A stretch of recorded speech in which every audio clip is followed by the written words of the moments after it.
یه لحظه گوش کن ببین چی میگه.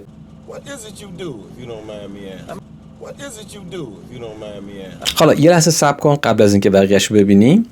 به نظر تو شخصیت دیگه داستان این فیلم قراره که چی بگه؟ من بهت 3 تا گزینه میدم که فقط یکیش درسته و اون 2 تای دیگر رو اصلا هیچ وقت نمیتونی در جواب این سوال بگی. 5 ثانیه شروع شد.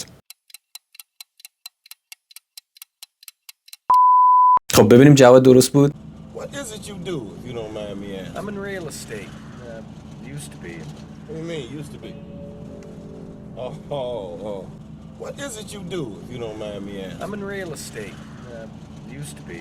What do you mean, used to be? Oh. خب آفرین به اونایی که جواب درست رو دادن. حالا با هم اینو تحلیلش کنیم. میگه what is it you do. این برابر با چیه؟ What is it you do میتونیم بگیم what do you do یا what do you do for a living یا what is your occupation. همه اینا یعنی شغلت چیه. What do you do یعنی شغلت چیه. حالا چرا بعدش میگه if you don't mind me asking. خیلی قشنگه این بچه. If you don't mind me asking یعنی چی؟ یعنی اگه اشکالی نداره بپرسم، یعنی اگه دوست داشتی جواب این سوالو بده. پس ما چه زمانی میتونیم بگیم if you don't mind me asking؟ زمانی که مثلا سوال یه ذره شخصیه یا مثلا حساسه یا مطمئن نیستی که طرف مقابل میخواد جوابشو بده یا نه و میخوای مؤدبانه اون سوالو بپرسی. یه مثال دیگه براتون بزنم. What is your name if you don't mind me asking؟ یعنی اسمت چیه اگه اشکالی نداره بپرسم. یا how old are you if you don't mind me asking؟ چند سالته اگه اشکالی نداره بپرسم. حالا در جواب این سوال شخصیت دیگه میگه چی؟ I'm in real estate. I'm in real estate. بچه یه روشی که شما میتونید شغلتون رو بگید، البته شاید برای همه مشاغل نشه، از این ساختار میتونید استفاده کنید. I'm in. براتون مثال میزنم. مثلا I'm in real estate یعنی من توی کار املاکم. مثلا میگه I'm in government یعنی من برای دولت کار میکنم یا کارمند دولتم. پس این فریز دوباره تکرار شد دیگه.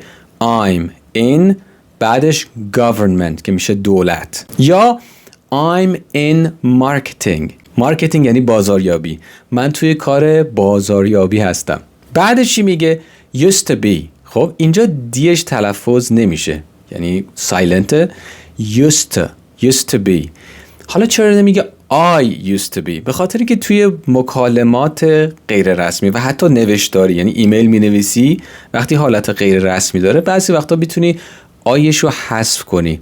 یعنی به جای اینکه بگه I used to be فقط میگه used to be.